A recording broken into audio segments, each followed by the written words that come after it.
La Iglesia Cristiana Familia de Gracia de Valdivia presenta las voces de personas comunes al servicio del Evangelio de Jesucristo. Voces de Familia de Gracia. Hermano, y no puedo estar más persuadido de la necesidad que tenemos, todos, ustedes y yo, de que esta experiencia de poder comprender lo que significan estos tres conceptos, independencia, autonomía y libertad a la luz del Evangelio, debe necesariamente ser una experiencia sobrenatural. ¿Qué quiero decirles con esto? El Señor tiene que hablarnos. Mientras yo preparaba esto, me fui confrontado y me di cuenta en mi vida, en mi propia vida, cuánta necesidad tengo, y espero, hermano, esa experiencia se replique en aquellos que el Señor les hable hoy día. Pero cuánta necesidad, voy a hablar en plural, cuánta necesidad tenemos de poder dimensionar y poder asumir verdaderamente el compromiso de lo que significa estar escondido en Cristo. Hermano, solo Dios, por medio de la obra de su Espíritu, puede hacernos participar de esa realidad. Yo quiero invitarle a que oremos en ese sentido hoy día.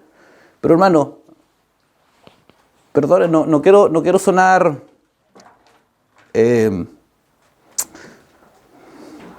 no sé cuál es la palabra, no es ofensivo, pero es como no quiero ser irrespetuoso.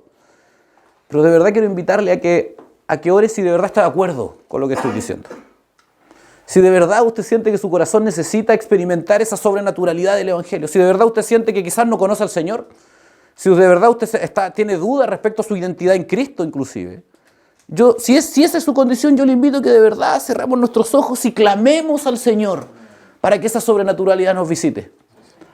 Si su corazón de verdad se ve inquieto porque se da cuenta que quizás su vida es carente conforme a los estándares escriturales, conforme a los estándares bíblicos, si quizás se da cuenta que lucha y lidia con los mismos problemas siempre, hermano, ¿por qué sucede eso? Porque estamos arraigados, estamos comprometidos, demasiado comprometidos con este mundo, con sus principios, con sus normas.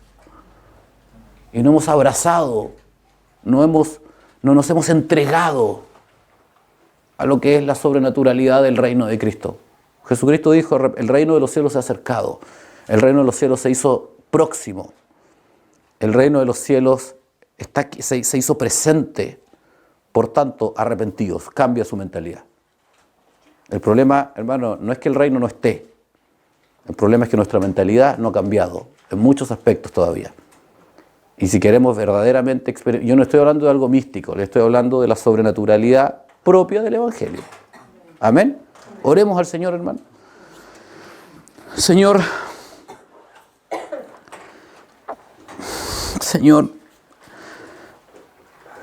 Padre, visítanos.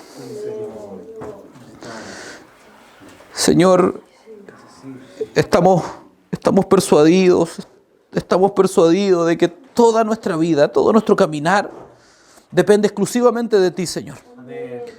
Estamos persuadidos de que tú te apartas un segundo, tú te apartas unos centímetros, unos metros de nosotros. Y nosotros, Señor, caemos y nosotros cerramos, nosotros nos enfriamos, nosotros nos apartamos, Señor.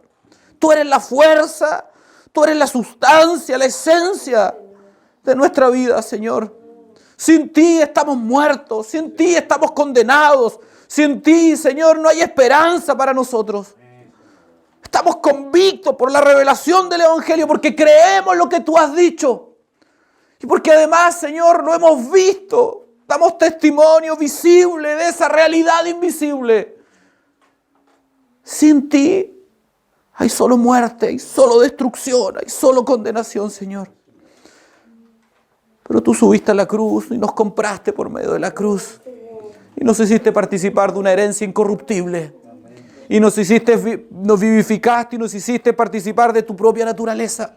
Y nos escondiste en ti y nos uniste en una unión sobrenatural, incomprensible, Señor, si no es por el poder de tu revelación. Una unión íntima.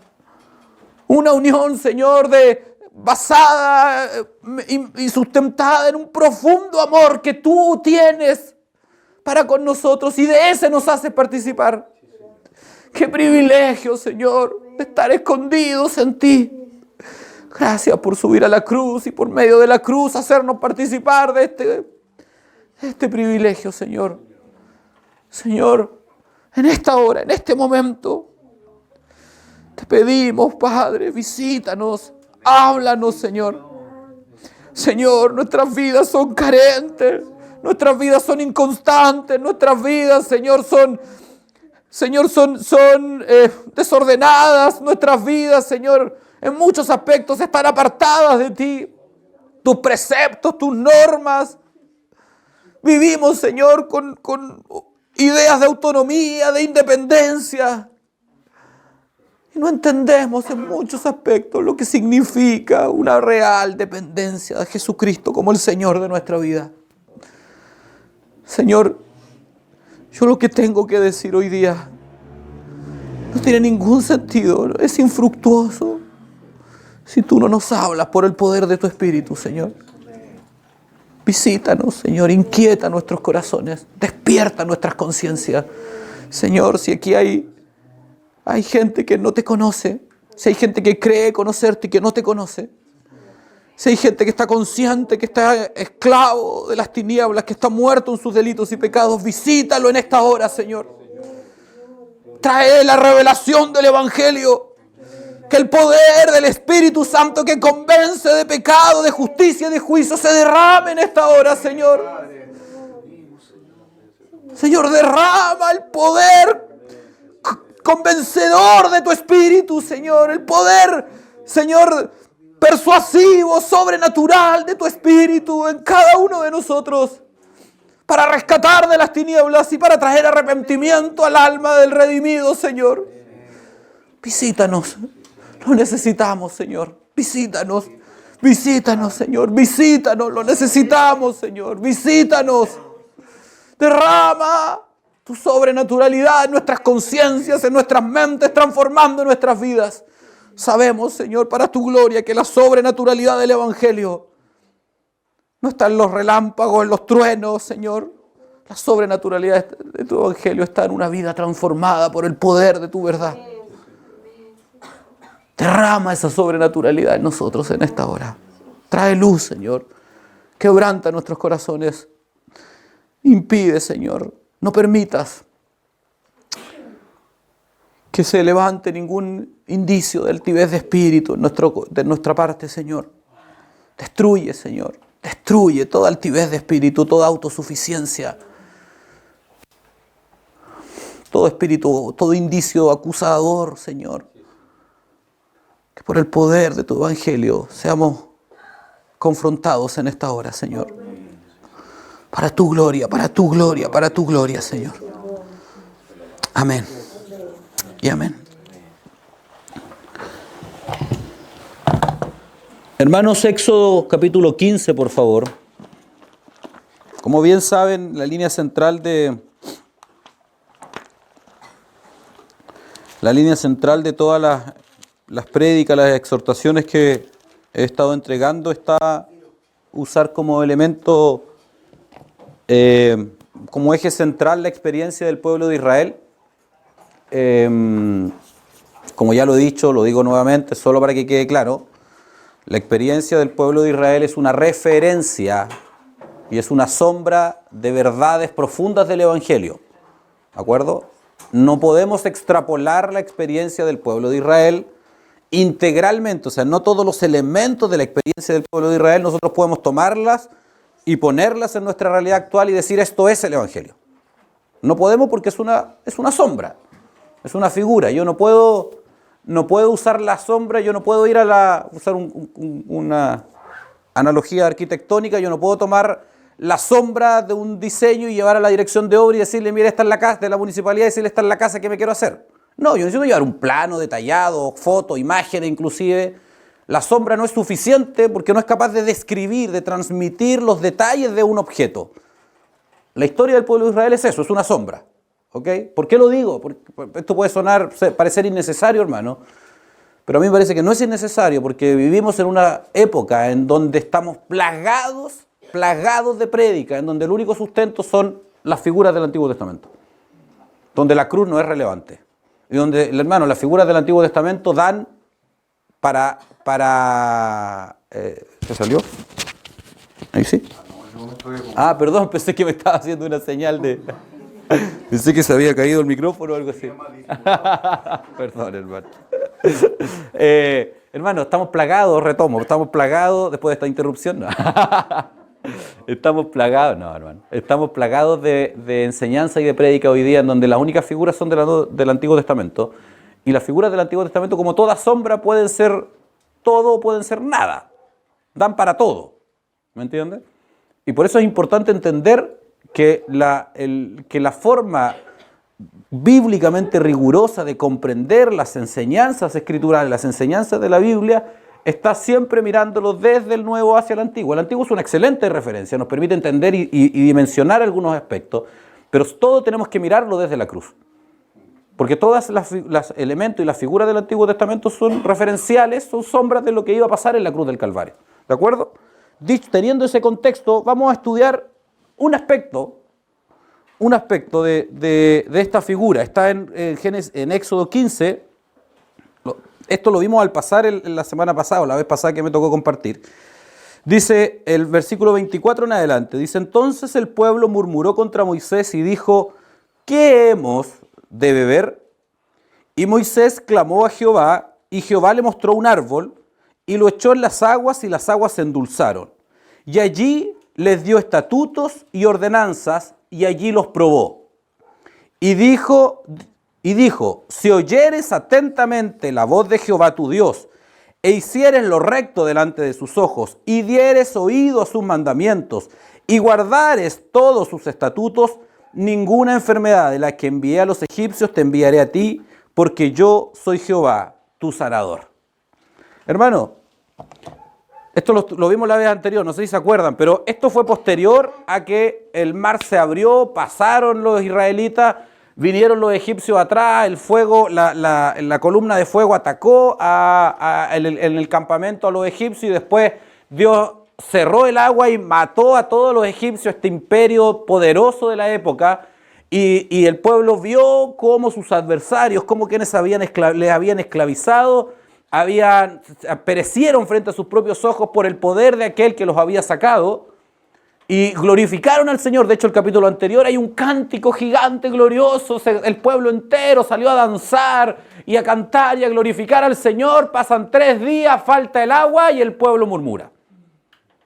Literalmente así fue la historia. 3 días, falta el agua, llegaron a un lugar que se llama Mara, que implica que le pusieron Mara porque quiere decir amargura, y había agua, pero esa agua era amarga, y por lo tanto el pueblo empieza a murmurar y dice: oye, nos vamos a morir de sed aquí. Como decimos en buen chileno, mostró la hilacha rapidito, y toda la espectacularidad, toda la gloria. Hermano, perdónenme, pero eso se parece mucho a nosotros muchas veces. Esta experiencia de esos hombres se parece tristemente mucho a lo que con lo que nosotros lidiamos en nuestra vida. Adoramos al Señor y aquí lloramos: y Señor, tú eres lo más importante para mí, lo más glorioso tú eres para mí. Pero la semana siguiente tengo algo más importante que hacer que ir a adorar al Señor nuevamente, o prefiero hacer otra cosa, y al día siguiente después ya me olvido de que hay que orar y soy distraído por este mundo y prefiero ver una película en Netflix que estudiar la Escritura y así. Hermano, es lo mismo que el pueblo de Israel. A veces pura chaya, somos presas, así como lo fueron ellos, de la emocionalidad y las circunstancias. Frente a la primera adversidad se olvidan absolutamente de todo lo que han recibido. Ahora, a mí me llama tremendamente la atención que frente al clamor del pueblo, Moisés clama a Jehová, y Jehová les entrega un árbol para endulzar las aguas. ¿De acuerdo? Yo podría decir que esta es una figura de Cristo, pero podría decirlo nomás, no es lo relevante aquí hoy día. Pero a mí esto lo encuentro glorioso, lo encuentro extraordinario, y creo que es tremendamente revelador para nosotros hoy día. Hermano, el pueblo tenía sed. El pueblo no necesitaba agua, estaba en el desierto. Imagínense el nivel de angustia que tienen que haber sentido. No estamos hablando de 1, 2, 3 o 4 personas, estamos hablando de 600.000 personas aproximadamente, en la mitad del desierto, sin la posibilidad de recibir lo más elemental para el funcionamiento de su cuerpo, el agua. ¿De acuerdo? Hermano, claman, le reclaman, ni siquiera le reclaman, o sea, ni siquiera le claman a Moisés, le reclaman a Moisés, murmuran contra Moisés, Moisés clama a Dios y Dios les da la solución. Y les da agua, lo vital, lo esencial, pero no les da solo agua. Delante de la mirada de los israelitas, el agua era suficiente para suplir la necesidad que ellos tenían. Desde la mirada de Dios, los israelitas necesitaban algo más. Esos hombres, que son una figura, insisto, de la iglesia o de la vida del cristiano, no bastaba solo el agua. No era suficiente el agua para ellos. Dios, así lo consideraba Dios. Sino que necesitaban estatutos y ordenanzas. Y uno dice, ¿y quién le pidió estatutos y ordenanzas? ¿Me entienden?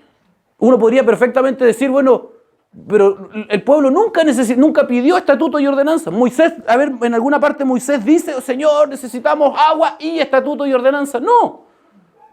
Fue absoluta iniciativa de Dios el decir agua y estatutos y ordenanzas. ¿Me van siguiendo?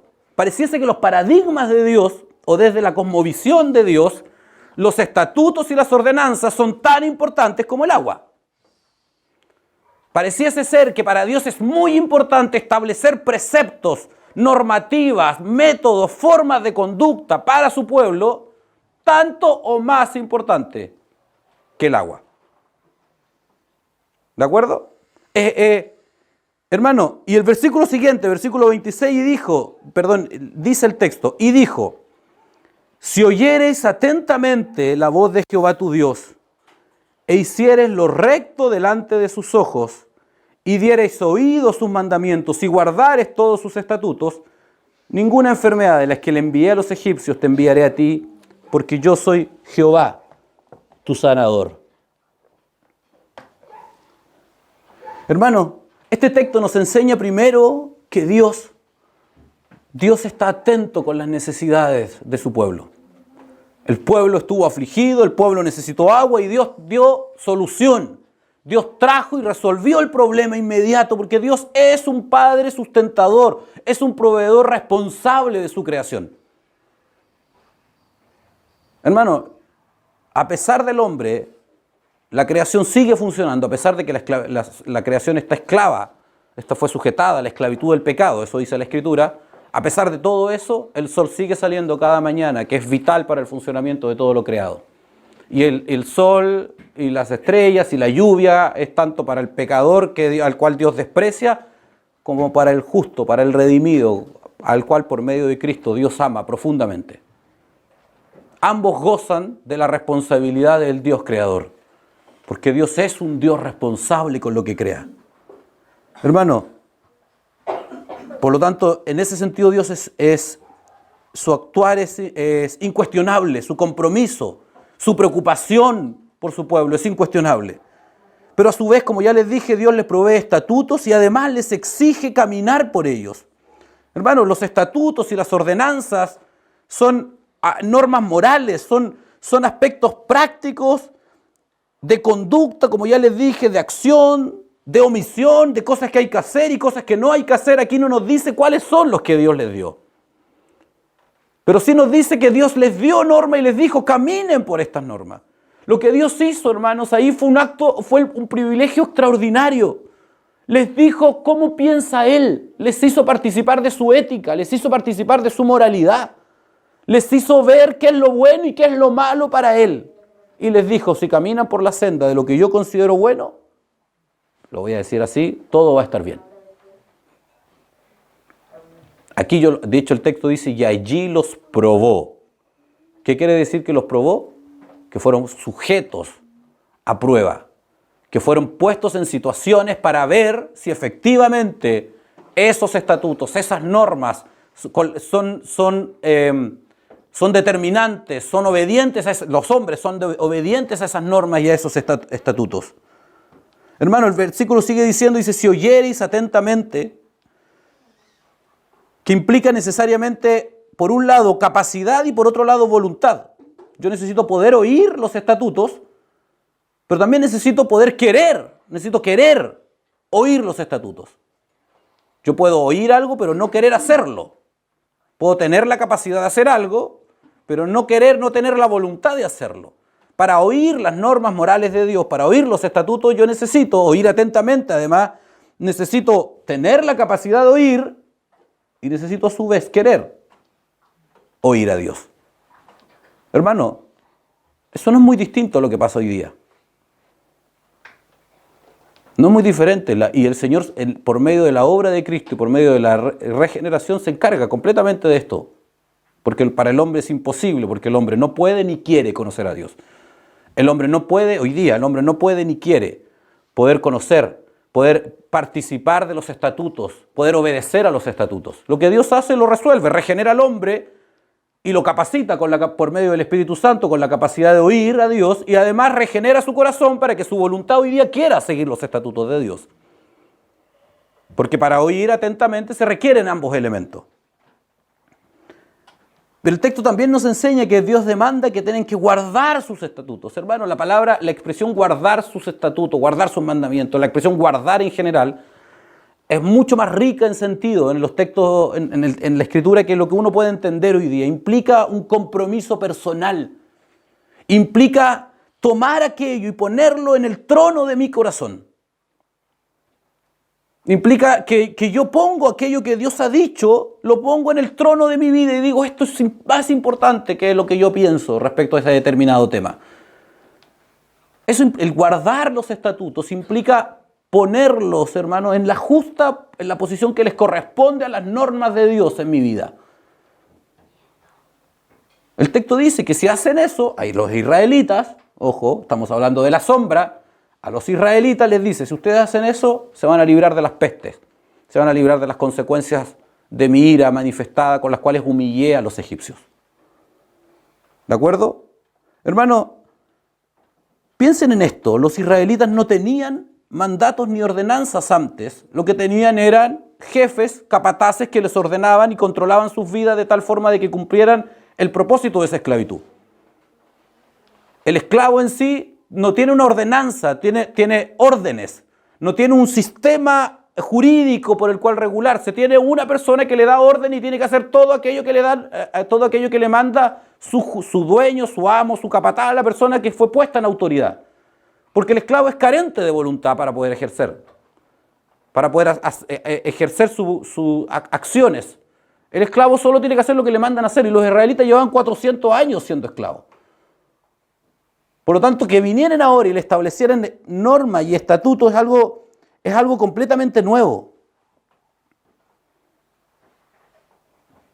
Y los hermanos y los israelitas aquí comienzan a experimentar ellos en una figura perfecta de la iglesia de Cristo, en una figura perfecta de usted y de mí hoy día, redimidos, y es que así fue, comienzan a experimentar lo que significa una vida y una relación de sujeción a preceptos, a normas y estatutos de parte de Dios.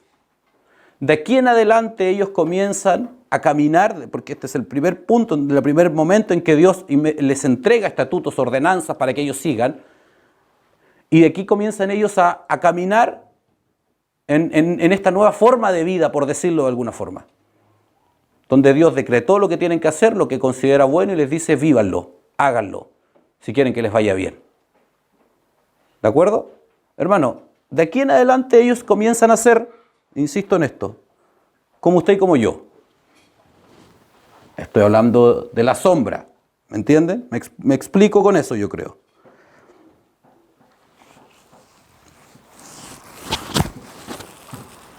Hermano, la vida en Cristo, cuando nosotros que estamos en Cristo, que hemos sido alcanzados por el Señor, que hemos sido redimidos, hoy día nosotros ya fuimos librados de la esclavitud. Así como los israelitas ya no estaban esclavos de las normas o del autoritarismo egipcio, nosotros ya no estamos bajo el poder del pecado, ya no estamos bajo las normas de Satanás, ya no estamos bajo la corriente de este mundo, eso ya no es una realidad para el redimido. ¿De acuerdo? Y el caminar hoy día, el caminar en nuestra vida es un caminar basado en la voluntariedad, quiero que me entiendan bien, basado en un compromiso personal, basado en y lo voy a decir así para explicarme, basado en mi propia voluntad. Yo soy persuadido por Cristo para vivir conforme a sus normas y a sus preceptos. Yo no soy obligado por Cristo para cumplir sus normas y sus preceptos. Y aquí, hermano, en este punto es cuando empieza a generarse una serie de conflictos producto de las ideas preconcebidas que tenemos cada uno de nosotros, porque cuando nosotros vamos a la Escritura, y cuando la Escritura, por ejemplo, nos habla de libertad, o cuando nosotros tenemos ideas completamente torcidas, distorsionadas de lo que significa la libertad, y comenzamos a abrazar una relación con Cristo basada en preceptos que no tienen nada que ver con lo que son, con lo que Dios está enseñando, con lo que Dios está diciendo respecto a nuestra relación con Él. Entonces tendemos, hermanos, a torcer y a construir y a llevar una relación con Cristo basada en preceptos que están torcidos, literalmente. Que en vez de conducirnos a aquello que Dios quiere que vayamos, que en vez de conducirnos a la madurez en Cristo, a crecer en el conocimiento de Cristo, a abundar en la vida eterna, en el gozo y en la gloria que significa participar de la naturaleza divina, en realidad nos conducen en una dirección completamente contraria. Y aquí es donde entran estos tres conceptos que yo les dije en la presentación. El primer concepto es el concepto de independencia. Hermano, la idea, nosotros, sobre todo, todos nosotros en realidad crecimos en una época en donde vivimos todos en república y por lo tanto la independencia es un valor importante para nosotros. Los países en los cuales todos nosotros crecimos se hicieron independientes. Antes no eran independientes, eran colonias y después se independizaron. Hermano, y eso construyó una idea en nuestra mente de valoración de la independencia, de que la independencia es algo intrínsecamente bueno, de que la independencia es un ejercicio propio del ser humano, de que la independencia es un ejercicio de libertad. Los jóvenes estudian y lo único que quieren en su momento es decir, yo quiero ser independiente, hasta que les toca llegar a la loza a la casa, yo sé, pero yo lo viví al menos. Pero todos queremos hasta que le toca llegar a la casa y que la casa esté fría y que no esté la comida lista y todo lo que uno vive cuando está en su casa. Pero en general, la independencia es algo por lo cual procuramos. Ojo, yo no estoy diciendo que eso esté mal. Lo que estoy diciendo es que respecto a nuestra relación con Cristo, esa idea es una idea torcida. La palabra independencia, el prefijo ir indica ausencia, negación o privación. O sea, cuando yo digo que soy independiente, en la práctica estoy diciendo que estoy negando la dependencia o que no tengo dependencia. Ahora, esto es más que una cuestión conceptual, es más que no haya que decir que somos independientes, no. Tiene que ver con cómo está albergada nuestra vida respecto a mi relación con el Señor. Yo de verdad, hermano, de verdad estoy persuadido, de verdad estoy convicto de que yo no soy independiente porque mi vida está completamente arraigada y dependiente de Cristo. Porque a la luz de la Escritura, y vamos a ir a revisar varios textos, particularmente del Nuevo Testamento en esto, a la luz de la Escritura mi vida está completamente, la luz de la vida del redimido está completamente sumida, completamente entregada a una vida de sumisión a preceptos, a ordenanzas, a estatutos establecidos por Dios. Estatutos que además, hermano, por la gloria del Evangelio, no fueron puestos en un libro, no fueron pegados en la pared, no fueron escritos en piedra, tampoco fueron puestos en nuestros corazones, que son las normas morales de la sobrenaturalidad de Dios, es decir, lo que Dios cree bueno, lo que Dios cree malo. Eso fue puesto en el corazón del redimido. Y a la luz de la Escritura, hermano, a la luz del Evangelio, mi vida completa debe estar sumida a esa ley, a esas normas. Cualquier indicio, idea de independencia respecto a la vida del redimido es un principio herético, demoníaco, contrario a lo que significa la vida de Cristo, contrario a lo que significa el caminar cristiano.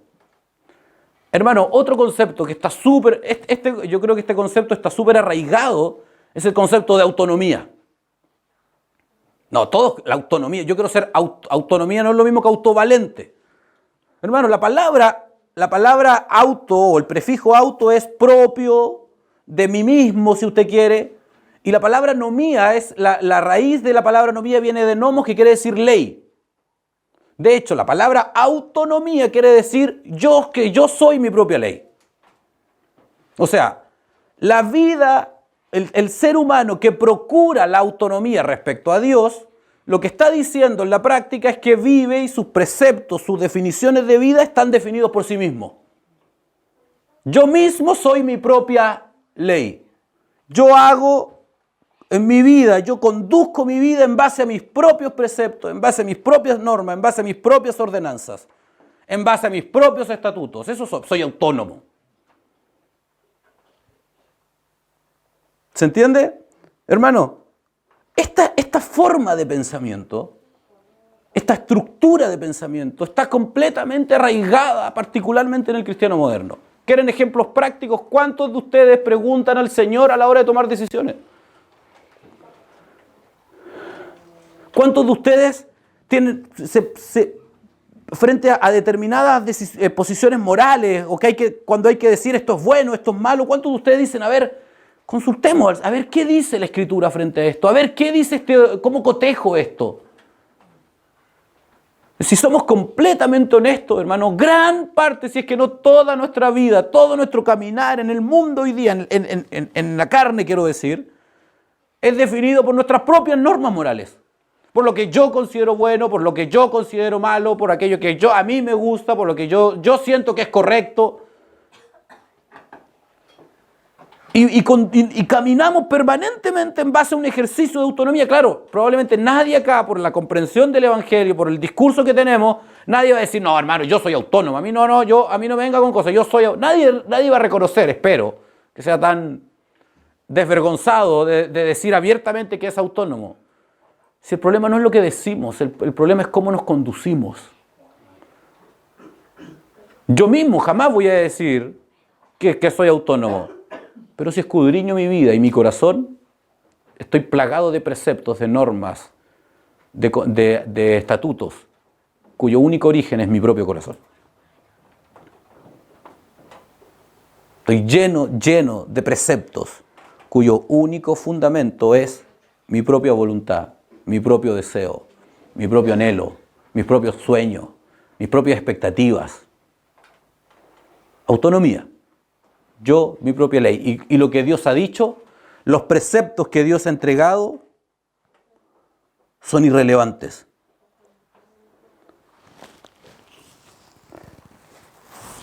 Hermanos, cuando la Escritura... Mira, vamos a leer un texto, Salmo 119, 45. Lo tengo acá, no quiero terminar muy tarde, así que voy a ir leyendo yo los textos, pero póngame atención en esto nada más. Dice, Salmo 119, 45, dice, viviré con toda libertad. Mire qué glorioso. Viviré con toda libertad, porque he buscado tus preceptos. O sea, antes de ir a lo de la libertad, déjenme hacer un puente entre ambos. No es autónomo mi vida, no es independiente mi vida. Yo soy libre como redimido. No soy autónomo, no soy mi propia ley, no soy independiente porque no tengo la capacidad de conducirme de forma independiente. Dependo siempre, hermano. El ser humano sí o sí depende, aunque no lo crea, depende siempre. Siempre está en un ejercicio de dependencia. Necesitamos que nuestro corazón lata por lo menos 50 latidos por minuto, por lo menos. Cuando duerme puede ser un poco menos. Pero si deja de latir ya no hay vida. Y participamos nosotros en la decisión, por ejemplo, del latido de nuestro corazón. No, y así como eso hay millones de factores que se conjugan para nuestra propia existencia, biológica al menos. Asumir que somos independientes no solo es una herejía, sino es una insensatez, es una tontera. Ningún ser humano es independiente. Necesita de factores externos para vivir, biológica y aún más espiritualmente.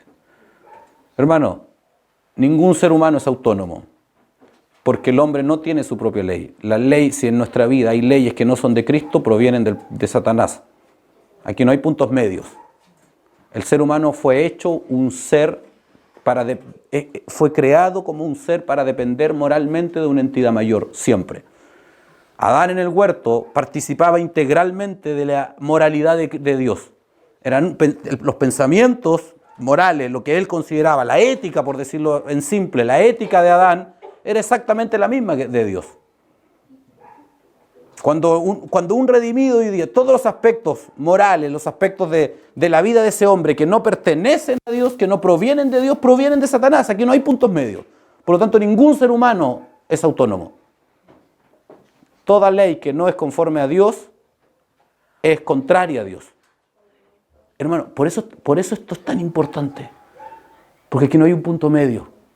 O sea, si yo en mi vida me conduzco en base a preceptos que no son de Dios, entonces me estoy conduciendo en base a preceptos que son contrarios a Dios. Y por eso esto debe preocuparnos. Por eso debemos estar atentos. Por eso debemos estar solícitos en buscar y en escudriñar nuestra vida de tal forma que cada día nuestro caminar procure la rectitud, procure la santificación, procure el ser limpiados día, segundo a segundo, hora tras hora, de todos aquellos lastres, de todo aquello peso que arrastramos desde nuestra vida en tiniebla. Porque supongo que ninguno de nosotros, al menos ningún redimido, puede sentirse cómodo con interpretar en su vida, que fue hecha para la gloria de Dios, aquello que es contrario a Dios. Ningún redimido puede sentirse cómodo con eso. Por eso es importante entender cómo es nuestro caminar, cómo funciona nuestra relación. No es ni independiente, no es ni autónoma, es libre. ¿De acuerdo? Ahora sí, Salmo 119, 45. El texto dice, viviré con toda libertad. Y yo lo leo hasta ahí y digo, gloria a Dios, vamos, comamos y bebamos que mañana moriremos. Soy libre, hago lo que... Hermano, a mí no me ha tocado nunca. Mientras el Señor me ha permitido oficiar como dirigente, creo, puedo estar equivocado, pero no me recuerdo al menos que me haya tocado esta circunstancia. Pero sí la he oído de otros, cuando uno confronta a un hermano y dice, a ver, hermano, pare, yo soy libre. ¿De acuerdo? O sea, cuando uno confronta, corrige a alguien, insisto, creo que no me ha tocado, escuchar como respuesta, yo soy libre. Como si la libertad fuese ese elemento de independencia o de autonomía, como quiera, de libre arbitrio, de hacer lo que yo quiera. Hermano, la libertad, porque ese es el concepto filosófico de libertad. Hoy día los hombres libres hacen lo que quieren. Entonces yo leo el texto hasta aquí y digo, bien, Salmo está de acuerdo conmigo, viviré con toda libertad.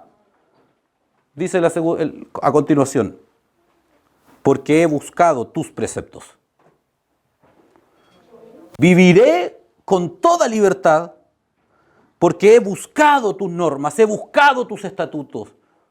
Hermano, es como que no tiene sentido. Bueno, si soy libre, ¿qué importan los estatutos de alguien más? Está hablándole a Dios, por cierto. Es un salmo a Dios, son cánticos de exaltación a Dios. Parece como contradictorio. Libertad y preceptos, normas, instrucciones de Dios. Hermano, la libertad no es lo que nosotros creemos que es libertad. Cuando Dios habla de libertad, cuando el Señor nos enseña de que nuestra vida y que somos hechos verdaderamente libres, vamos a leer esos textos después, no está hablando de que hagamos lo que nosotros queramos, de que nos conduzcamos en total gestión o administración de nuestra vida. Eso es un engaño, es una mentira. Literalmente es una mentira cuyo único fin tiene el conducirnos en base a una vida mediocre en el Señor, una vida carente de santidad, una vida que no procura la gloria de Dios en todo lo que tiene que hacer, que es el fundamento de la vida cristiana. O sea, el fundamento de la vida cristiana es procurar la gloria de Dios en todas sus acciones. Y la idea de libertad filosófica de hacer lo que nosotros queramos es contrario a eso. Por eso es necesario que la entendamos. Hermanos, Gálatas 5:13 dice, les hablo así, hermanos, porque ustedes han sido llamados a ser libres, pero no se valgan de esa libertad para dar rienda suelta a sus pasiones. Qué interesante, la libertad no tiene que ver con las pasiones. Todo lo contrario, son contrarios a las pasiones. O sea, hermanos, si yo tengo pasión por algo, no quiere decir que yo tenga que hacer ese algo por lo cual tengo pasión. El mundo, ¿qué nos dice? Busquen la pasión en sus corazones. Y el Cristo nos dice, aléjense de sus pasiones. huyan de sus pasiones. Si quieren ser libres, huyan de sus pasiones. Sus pasiones son contrarias a la libertad. Más bien dice, sírvanse unos a otros con amor. Juan 8:36, el famoso texto. Así que si el Hijo los libera, serán ustedes verdaderamente libres. Romanos 6:22, hermanos. Y aquí empieza a develarse un poquito lo que Dios entiende por libertad. Dice, pero ahora que han sido liberados del pecado y se han puesto al servicio de Dios, cosechan la santidad que conduce a la vida eterna. Lo leí en la NBI, por cierto. Me parece que es más clara que la Reina Valera. Lo leo de nuevo, dice, pero ahora que han sido liberados del pecado y se han puesto al servicio de Dios. O sea, el Evangelio atrapa un alma humana que está muerta en sus delitos y pecados, que no es libre, que es esclava de Satanás, que es un opresor, es un señor que oprime, que obliga, que presiona, que coerciona, que hace que todas las acciones de sus oprimidos estén condicionadas por él, por Satanás.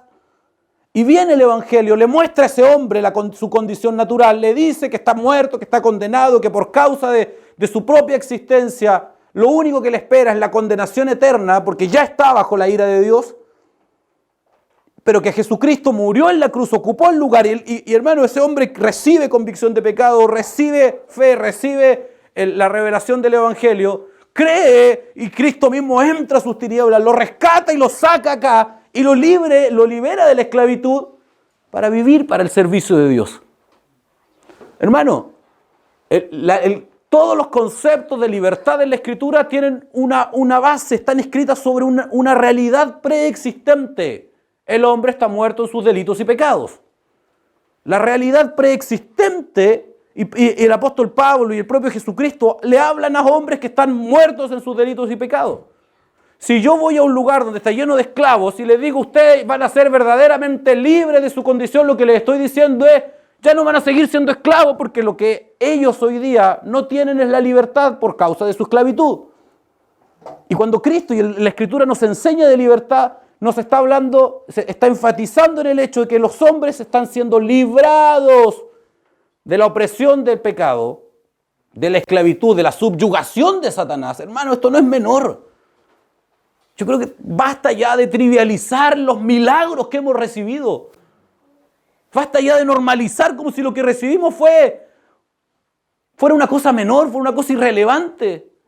Nos libraron de las propias garras de Satanás, del infierno mismo.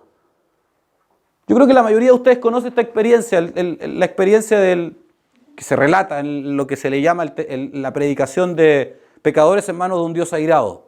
Cuando Jonathan Edwards, la cuento muy en rápido, va a un lugar, una capilla, y comienza a predicar y comienza a mostrarle a los hombres cómo Dios los ve, y le dice a su audiencia en ese momento, les dice, ustedes se han preguntado qué es lo que detiene que la tierra se abra y Dios los consuma. Es basado en un texto de Deuteronomio, por cierto, que dice que en realidad la sola voluntad de Dios hace que los hombres no sean consumidos por el propio infierno. Es el propio Dios el que los atrapa y el que los retiene. Hermano, mientras este hombre declaraba eso, hubo una presencia, una visitación sobrenatural del Espíritu de Dios que hizo que estos hombres recibieran tal nivel de convicción de pecado que la historia relata que se subían a las bancas porque veían cómo la tierra misma se abría y el infierno se los comía. Hermano, fue una visitación sobrenatural, una experiencia extraordinaria. Ese pueblo, ese lugar cambió para siempre, al punto que esa es una prédica. De hecho, es una prédica que Edward dice que él mismo había hecho en otros lugares. Nunca había pasado nada de eso. Pero hubo una intervención soberana de Dios que ha sido de edificación para esos hombres y para muchas otras generaciones de cristianos después. Porque lo que esos hombres experimentaron es la convicción de una realidad. Ellos no vieron algo distinto a lo que verdaderamente es. Esa es la condición natural de todos los hombres. Condenados, esperando siempre que se cumpla el decreto y que el infierno se los consuma. Hermano, de ahí nos sacaron. No es cualquier cosa. Dios nos libre. Hermano, yo esto lo digo con mucha preocupación porque Dios sabe que no lo digo, no estoy al frente. Esto no lo digo de la vereda del frente. Tristemente, creo que por el privilegio que tenemos, porque es un tremendo privilegio que la riqueza de la doctrina que el Señor nos ha dado, por la riqueza de esa doctrina, nosotros tendemos a trivializar todo lo que hemos recibido. Porque lo escuchamos mucho. Oh, nos rescató de las tinieblas a la luz, hermano. Yo cuando escuché ese mensaje, oh, era glorioso, era tremendo. Quería escucharlo en todo momento. Y hoy día, sí, de las tinieblas a la luz. Bacán. De las tinieblas. Sin dimensionar todo lo que pasó ahí, todo lo que significa eso.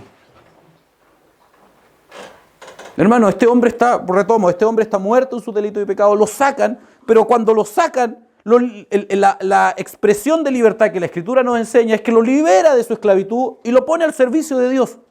O sea, la libertad es exclusiva y esencialmente el ser librado de aquello que lo oprime y que le impide poder servir a Dios. Si tuviésemos que definirlo de alguna forma, yo lo definiría de esa forma. Es una definición imperfecta, pero creo que se aplica para comprender bien el concepto de libertad que la Escritura nos enseña. Hermano, un cristiano regenerado ha sido transformado y en ello ha sido cambiada su naturaleza. Los israelitas, en el ejemplo del principio, no gozaban de la gracia de la regeneración. Pero nosotros sí hemos experimentado un cambio radical en nuestra vida. Y esto genera una disposición, mire, escuche bien, la regeneración genera una disposición interna hacia la obediencia. O sea, ¿qué quiero decir con esto? El regenerado quiere obedecer. No se trata de obligatoriedad, no se trata de una acción forzosa de parte de Dios, se trata de que amamos tanto hacer su voluntad que nos sujetamos a Él. Esto es, así funciona la vida de un redimido en obediencia a Cristo. Romanos 1:5 dice, es por medio de Él que hemos recibido la gracia y el apostolado para promover la obediencia a la fe entre todos los... A ver, la obediencia es por medio de Él, de Cristo, que hemos recibido la gracia y el apostolado para promover, o sea, Pablo dice, a mí me llamaron a promover la obediencia. Por lo tanto, ¿qué es lo que hacía Pablo? Llamaba a la gente a que obedeciera a la fe entre todos los gentiles. Me encanta esta parte. Por amor a su nombre. O sea, el mandato de Pablo, el apostolado del Pablo, se trataba de ir a los pueblos, a los lugares, recorrer los lugares y decirle, obedece a la fe, obedece a los preceptos de Dios, arrepentido, obedece a Cristo. Pero no lo haga por obligación, no lo haga porque tienes que hacerlo, no lo haga porque yo te lo digo, hazlo por amor a Él, hazlo por amor a Cristo. O sea, que tu convicción, que tu corazón esté tan comprometido con esa persona llamado Jesucristo, que no te importe nada más que hacer aquello que Él te mandó a hacer. Seguir preceptos y ordenanzas. En el cristiano se sustenta, se basa, hermano, el elemento medular de la obediencia cristiana es el amor a Cristo. Hermano, no se trata de amar aquello que hacemos o aquello que por obediencia dejamos de hacer.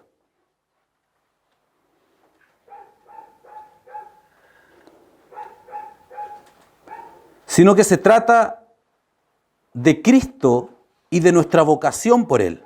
O sea, no se trata que a mí me tenga que gustar aquello que voy a hacer o que me moleste aquello que voy a dejar de hacer.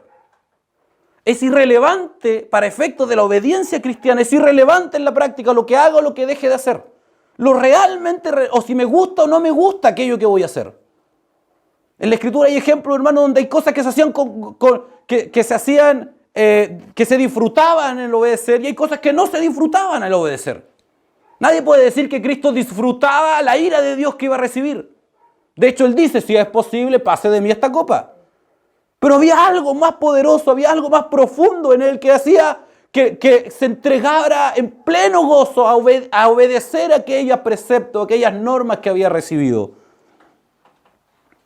Hermano, nuestros problemas de obediencia a Cristo no es un problema de doctrina, no es un problema de tiempo, no es un problema de convicción, es un problema de una falta de comprensión y de amor a la persona de Jesucristo. La razón por la cual, hermano, el mundo nos influencia más que las Escrituras, la razón por la cual pecamos, la razón por la cual somos inconstantes, la razón por la cual no crecemos, la razón por la cual nos hacemos 50.000 preguntas respecto a nuestra identidad en Cristo es porque en realidad en muchos aspectos amamos más al mundo que a Cristo. Si verdaderamente, hermano, amáramos a Cristo como Él demanda que le amamos, que le amáramos, no lidiaríamos y nuestra obediencia no estaría apremiada o torpedeada por el mundo y por sus principios. Hermano, yo no me niego porque me guste negarme. Estoy poniendo algunos ejemplos, no estoy hablando de mí en particular. Yo no me niego porque me guste negarme. Lo hago porque amo a quien me mandó a negarme. Hermano, yo no amo a alguien porque me guste amar. Yo amo por amor supremo a quien me mandó a amar. Hermano, yo no ofrendo a mi hermano porque me guste dar dinero a otro, sino porque Dios me manda a hacerlo y mi compromiso y pasión por Él es infinitamente mayor que el despojarme, que lo que significa la pérdida material. Hermano, Cristo ha sido ejemplo de esto. Filipenses 2:8 dice, obediente hasta la muerte y muerte de cruz. Él trazó el camino. Él caminó este camino antes que nosotros y Él nos dice, síganme, sigan mis pisadas. Así como yo obedecí, obedézcanme. ¿Ustedes creen que Jesús, entiéndanme bien lo que quiero decir, ustedes creen que Jesús disfrutaba la cruz, la ira del Padre, recibir la ira del Padre en su cuerpo?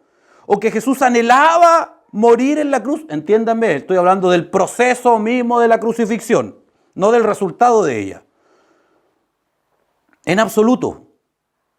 Pero amaba más al Padre que los padecimientos que implicaba la obediencia. Hermano, Hechos 20, del 23 al 24 dice, cuenta el apóstol Pablo, dice, salvo que el Espíritu Santo por todas las ciudades me da testimonio, diciendo que me esperan prisiones y tribulaciones, pero de ninguna cosa hago cargo. Miren, el Espíritu Santo me avisa, dice Pablo, que me esperan prisiones y tribulaciones. No era un palito nomás, no era un látigo ni una piedrecita. Prisiones y tribulaciones. Pero de ninguna cosa hago caso, ni estimo preciosa mi vida por a mí mismo, con tal que acabe mi carrera con gozo y el ministerio que recibí del Señor Jesús, para dar testimonio del Evangelio de la gracia de Dios. Pablo dice, yo sé que voy a padecer, pero ¿qué importa? Si es que lo único que importa es Él, lo único que importa es el ministerio, es aquello que Cristo me mandó a hacer. Ni mi vida importa con tal de que acabe la carrera con gozo y el ministerio que recibí del Señor. Hermano, a Pablo cuando camino a Damasco se le aparece esa luz. El texto de Mateo 26, cuando Pablo cuenta este testimonio, es bien genérico. Pero a la luz de las cartas de Pablo y las experiencias de Pablo uno se da cuenta que parece que la luz le dijo harto más que Saulo, Saulo, ¿por qué me persigues? No es buena cosa dar cosas contra el aguijón, que es lo que el texto dice que la luz le dijo. Al parecer recibió hartas más cosas aquí o en otro momento al menos, pero Pablo recibió del Señor abundantes cosas, directamente inclusive.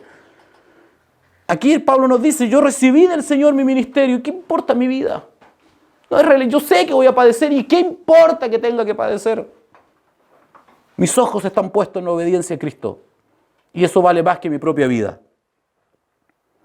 ¿De verdad creen que Pablo amaba las prisiones o las tribulaciones o que las buscaba? Pero su compromiso con Cristo era mayor. Hermano, creo que lo dije esto, la obediencia no es una cuestión de comprensión bíblica. No podemos excusarnos en que no sabemos ciertas cosas. Sí, es verdad, no sabemos ciertas cosas, pero inclusive en las que sabemos desobedecemos. No es una cuestión de conocimiento, es una cuestión de intimidad y de amor por Cristo. Juan 14:15 dice, y a menos que alguien quiera decir que Jesús es mentiroso, Juan dice, en palabras de Jesús, si me amáis, guardad mis mandamientos. Yo les explicaba al principio, guardar implica poner en lo alto de mi propio corazón. Implica atesorar a tal nivel los preceptos y los mandatos de Dios. Más importante que cualquier otra cosa en mi corazón. Y Jesús dijo, si me aman, guardan mis mandamientos. O sea, hermano, lógica básica. Si no guardo sus mandamientos. si sus mandamientos no son relevantes, si sus preceptos no son relevantes? Hermano, yo creo al menos, esta es una opinión, yo creo que es mejor reconocer el error que escondernos en una falsa realidad. Yo creo que es mejor decir, Señor, perdóname, me doy cuenta que no te amo, que he dicho que te amo, que canto que te amo, pero que en realidad no es verdad. En realidad mi amor es un mero discurso, es romanticismo, es religión quizás. Es mejor eso que construirnos un discursito, un mundito feliz donde quepamos bien los inconstantes, los mediocres, los que nos conducimos, hermano, inclusive los pecadores, aquellos que no han experimentado la regeneración. Es mejor simplemente decir, Señor, límpiame, Señor, corrígeme, Señor, muéstrame, Señor, perdóname. Yo les aseguro que del cielo corre una gracia de arrepentimiento, se despliega, les aseguro que frente a esa oración se despliega, hermano, una gracia de perdón, de transformación, de corrección. El Señor no mira con distancia un corazón quebrantado, un corazón arrepentido. Corre a Él. Es sensible a Él. Lucas 6:46 dice, ¿por qué me llamáis Señor, Señor, y no hacéis lo que yo digo? El miércoles hablábamos acá respecto a Romanos 10, en el estudio. Yo les decía, cuando el texto dice que si confesares con tu boca que Jesús es el Kyrios, o el Kurios en griego, no está simplemente diciendo hacer una mera declaración, sino que está hablando de una completa compromiso, una completa participación en que Jesús es el Señor. ¿Qué significa que Jesús es el Kurios? No es simplemente que es el jefe. Para nosotros, Señor es la idea de jefe o de superior. En el contexto griego, el contexto de la Escritura, el concepto de Señor es mucho más que eso. Para nosotros es alguien que da órdenes y yo tengo que obedecer. Hermanos, Señor, cuando la Escritura habla de Señor, está hablando de jefe, de amo, de superior, del que tiene autoridad. También está hablando, hermano, del dueño, del propietario. También está hablando del fundamento. O sea, cuando yo digo que Cristo es el Señor, cuando Jesús dice, ¿por qué me llamáis Señor, Señor y no hacéis lo que yo digo? Es porque a la luz de la cosmovisión bíblica, de la mirada de Jesucristo, es lógico. Si yo soy tu Señor, entonces yo soy el dueño, el amo, la autoridad y soy tu fundamento. Soy tu pasado, soy tu presente y soy tu eternidad. No hay nada fuera de mí. Toda tu vida tiene que estar basada en mí porque yo soy tu Señor, tu Kurios. Eso es la vida en Cristo, hermano. Es mucho más que venir los viernes a adorar al Señor o que leer la Biblia de tiempo en tiempo. Es mucho más que escuchar los textos bíblicos y sabérselo y predicarlo. Es una completa dependencia, una total dependencia, una enfermiza dependencia a Cristo, a sus normas, a sus preceptos. Eso es la vida en Cristo. Hermano, vivimos en la época de la superficialidad. Cuidado con ser presa de ella. Tenemos que estar muy atentos a eso.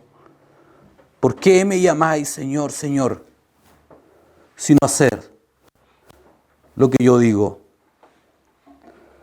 Nadie puede ser siervo de Cristo si no obedece lo que Él manda. La vida en Cristo es de total sumisión a su Señor, no de independencia ni de autonomía. Los israelitas vivieron de desobediencia en desobediencia y por ende de juicio en juicio, al punto que casi ninguno, salvo 2, de los que salió de Egipto entraron a la tierra prometida.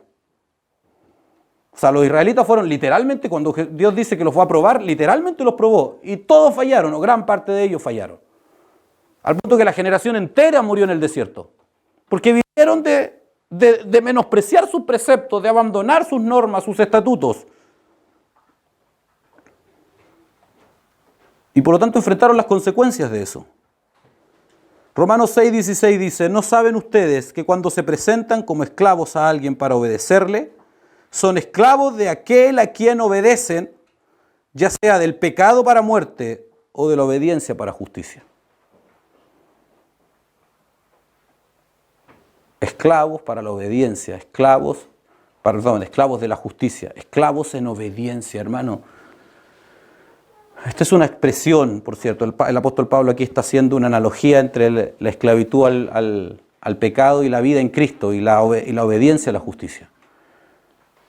Pero cuando la Escritura nos habla de nuestra dependencia a Dios, está hablando no es impuesta.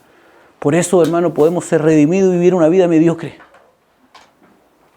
Es posible hacerlo, hermano. Tristemente es posible. Pero las consecuencias de ello, hermano, son complicadas, son muy delicadas.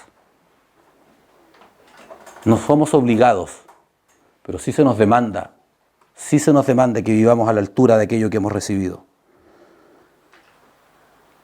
La vida en Cristo es una obediencia basada en el amor. Si amamos a Cristo, haremos lo que Él manda. Esto es categórico e inexcusable. Si amamos, haremos lo que Él manda. Si no amamos, no hacemos lo que Él manda. Si no hacemos lo que Él manda, no amamos. Hermanos, los dirigentes enseñamos la palabra, aconsejamos y guiamos. Pero ustedes son libres de sujetarse a ella o no. Pero si las palabras de sus dirigentes, de sus maestros, son un reflejo, son un fiel testimonio de las ordenanzas de Cristo, no tenemos más excusa que rendirnos en sumisión, arrepentimiento y en obediencia. Hermanos, nosotros aquí, los que enseñamos, nos paramos y proclamamos la verdad. Proclamamos aquello que entendemos por convicción, por estudio, por revelación, es la verdad de Dios.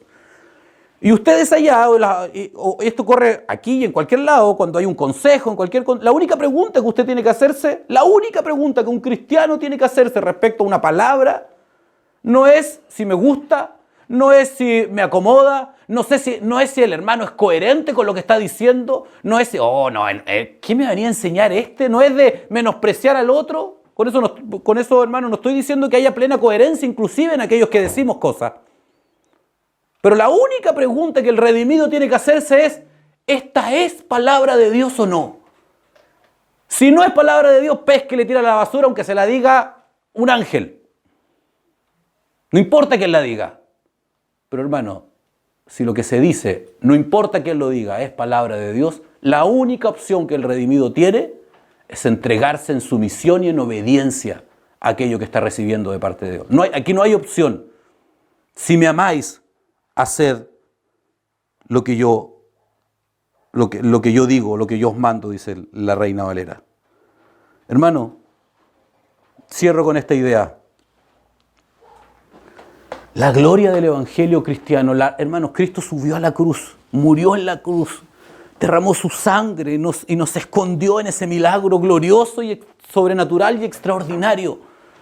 No para tener un grupo de autómatas, no para tener un grupo de gente que son marionetas y que simplemente son manipulados por esta fuerza superior que es el mismo, el que sustenta todas las cosas. Así no funciona la relación con Cristo. Hermano, y lo han escuchado de mí muchas veces, quizás sería hasta más fácil desde el punto de vista de la carne, que simplemente Dios nos moviera como palillos. Pero así no funciona la vida en Cristo. La vida en Cristo funciona en que Cristo sube a la cruz, compra almas muertas, depravadas, las redime, las limpia, las purifica, las transforma, las capacita, las glorifica, les hace participar de la naturaleza propia de Él, de su propia divinidad. Y hermanos, entiéndame bien lo que voy a decir, y los dispone, no los abandona, pero los deja para que vivan conforme a esa nueva genética, esa nueva realidad espiritual, voluntariamente. Porque hoy día hemos sido hechos libres del pecado y por lo tanto hemos sido capacitados para vivir en obediencia. Y cuando piensen en obediencia, no piensen en órdenes, mandatos o estatutos, piensen en amor. Piensen en amor. Porque si amáis, guardad mis mandamientos. Si amamos a Cristo, guardamos sus mandamientos. ¿Es voluntario? Sí, es voluntario. Pero hermano, que sea voluntario no quiere decir que no sea importante o que no sea imperativo. Hay muchas cosas que son voluntarias. Hermano, si a las 4:30 de la mañana hay una amenaza entre un ladrón acá o le pasa algo a mi hija, es voluntario que yo me levante a verlo, pero es imperativo, es obligatorio, que lo atienda. Si enfrento alguna situación, estamos llenos de situaciones que son voluntarias, pero son imperativas. No tenemos opción. Eso es, en la vida en Cristo es exactamente lo mismo. El Señor nos permite por su gracia, por su carácter, no porque no pueda, no porque no tenga la fuerza de obligarnos, porque Él no quiere, por su propio carácter. Nos entrega a un ejercicio voluntario de obediencia, de sumisión. Pero eso no quiere decir que no sea importante, o no quiere decir que nosotros podamos rechazar ese llamado y abrazar la autonomía. Amén. Que el Señor nos bendiga, hermanos, oremos. Señor, gracias por este tiempo. Te pedimos, Señor, que tu palabra actúe en nuestra vida. Te pedimos que por el poder de tu Espíritu podamos recibir de tu sobrenaturalidad, podamos ser confrontados en todas aquellas áreas de nuestra vida que necesitan ser corregidas, Señor. Seamos transformados por ti, reconocemos nuestra total dependencia a ti, reconocemos nuestra incapacidad para cambiar, reconocemos nuestra impotencia, nuestra falta de fuerza, reconocemos inclusive nuestra fatiga, nuestro cansancio. Señor, lo reconocemos y declaramos, Señor, de que nuestra esperanza y nuestra confianza está en ti, en tu obra transformadora en nosotros. Te pedimos que actúes, Señor.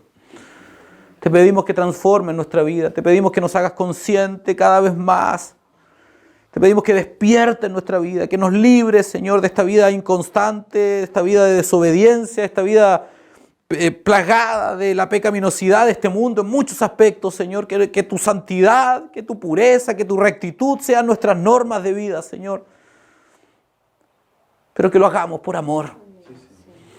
Que lo hagamos por un convencimiento amoroso de quién eres tú, Señor.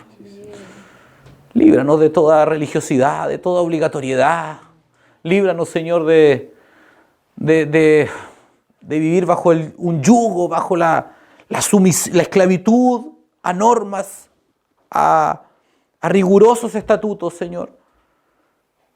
Sino que por un convencimiento interno, sobrenatural, lo hagamos con gozo, Señor, con alegría, porque es aquello que queremos hacer, Señor, para tu gloria. Sigue redarguyendo nuestros corazones, Señor, y guárdanos. Guárdanos en el tiempo de coinonía, de comunión que vamos a tener, Señor. Y que tu nombre sea glorificado en nuestras vidas, Señor. Y que podamos ser cada vez más edificados por ti y para ti, Señor. En el nombre de Jesús. Amén.